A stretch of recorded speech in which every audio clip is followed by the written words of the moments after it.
তো নমস্কার বন্ধুরা, তো চলে এলাম নতুন একটা ছোট্ট ব্লগ ভিডিও নিয়ে। তো ডিউটি আসার সঙ্গে সঙ্গে উপরে দেখলাম তন্দুরের উপরে এখানে বাদাম শুকাতে দেওয়া আছে, কারণ অনেক দিন হয়ে গেছে বাদাম, এখন বর্ষার সিজন, সগি হয়ে গেছে। তো তার জন্য এখানে বাদাম শুকাতে দিয়েছে। আর বর্ষাকালে ধনিয়া সব থেকে প্রবলেম, আর নোংরা ধনিয়া আসে। তো ধনিয়া কেটে ধুয়ে তারপরে পেপারের উপরে রেখে দিয়েছে। এখানে মাশরুমও কেটে রেখে দিয়েছে, কারণ এখানে ওই স্টপিং মাশরুম বানানো হবে। তো চলো এবারে ইন্ডিয়ানের দিকে আছি। ইন্ডিয়ানেও প্রায় সেটিং রেডি সব কিছু। আর এখানে অনিল হোয়াইট গ্রেভি গরম করছে। তো ব্লগটা দেখতে থাকো, কারা কোথা থেকে দেখছো অবশ্যই কমেন্ট করে জানিও। আর স্টাফের জন্য অভি এখানে চা বানাচ্ছে। এই যে 1 প্যাকেট দুধের প্রথমে চা বানাচ্ছে অভি। তো ব্লগটা দেখতে থাকো, কোথায় কি কাজ হচ্ছে অবশ্যই দেখানোর চেষ্টা করব তোমাদের। তো অভির চা দেখে আস্তে আস্তে এখানে দেখি না আমাদের টেঙে এখানে ওয়াইপার মারছে, কারণ প্রচুর নোংরা হয়ে গেছিলো। আর এখনও সন্ধ্যা হয়নি, কিন্তু সন্ধ্যার সময় চলে এসছে। তার জন্য এই যে গার্ডেনের সব লাইট টাইট চালু করে দিয়েছে এখন।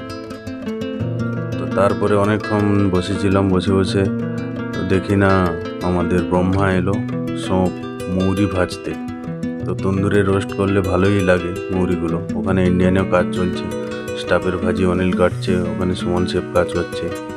এখানে ইন্ডিয়ানে এসে দেখি ইন্ডিয়ানেও কাজ চলছে। অভয় স্যার তো মোবাইলেই ব্যস্ত সারা দিন ধরে।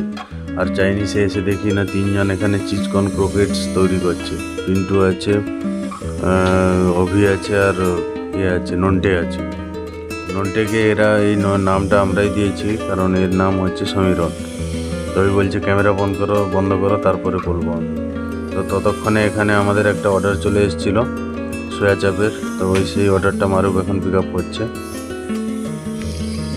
অর্ডারটা লাগিয়ে আমি দিয়েছিলাম, তারপর মারুফকে বলেছিলাম যে তুই এটা পিক আপ করে দে। তো মারুফ এখন সোয়া চাপটা পিক আপ করে দিল। এই যে কে সোয়া চাপ খেয়েছো অবশ্যই কমেন্ট করে জানিও। আর যদি না খেয়ে থাকো তাহলে একবার ট্রাই করে দেখো। এই হচ্ছে আমাদের প্লেটের গার্নিশিং, আর উপর থেকে ধনিয়া দিয়ে পিক আপ। তো তার কিছুক্ষণ পরে একটা মটকা কাবাবের অর্ডার এসেছিলো। এই হচ্ছে চিকেন মটকা কাবাব। তার জন্য এই চিকেনকে মারুফ এখন ঠিকঠাক করছে, রেডি করছে। তো সেই সময় আমি চলে গেলাম চাইনিজে গিয়ে দেখি না পিন্টু এখানে মরিতে বেশিলে কী করছে। তারপরে এখানে চাইনিজের এই সাইডটায় চলছে এখন বিক্রম সেব আর অভি মিলে বানাচ্ছে গোলাপ জামুন, কারণ আগের দিন পার্টি আছে 100 জনের, সেই গোলাপ জামুন। তত সময় চাইনিজেও অর্ডার চলে এসেছে। আর পিন্টু আর সমীরণ অর্ডার বানাচ্ছে। আর যে মটকা কাবাবটা বলেছিলাম, এই যে মটকা রেডি হয়ে গেছে, কাবাবও রেডি। তো পিক আপ করার জন্য রাম চলে এসছে। রাম নিয়ে এবারে গ্রিন চাটনি কাচুম্বার 2টো বলে আছে, আর মটকা পিক আপ করবে।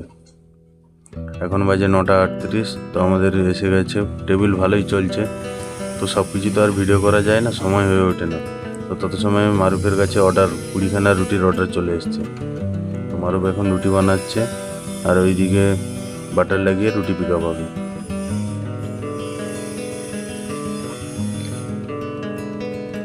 আর কিচেনে এই যে সবাই কাজ চলছে। তো বেকারিওয়ালাও চলে এসছে খাওয়ার জন্য। তো তারপরে আর কিছু না, সময় হয়ে গেছে। চলো টাটা, খেয়ে টেয়ে দিয়ে রুমে যাই। তো বন্ধুরা, ভিডিও কেমন লাগলো অবশ্যই কমেন্ট করে জানিও। এই যে জলের বোতল আর রুমের চাবি নিয়ে চলে গেলাম। 11:30টার সময় আমার ডিউটি শেষ। তো চলো।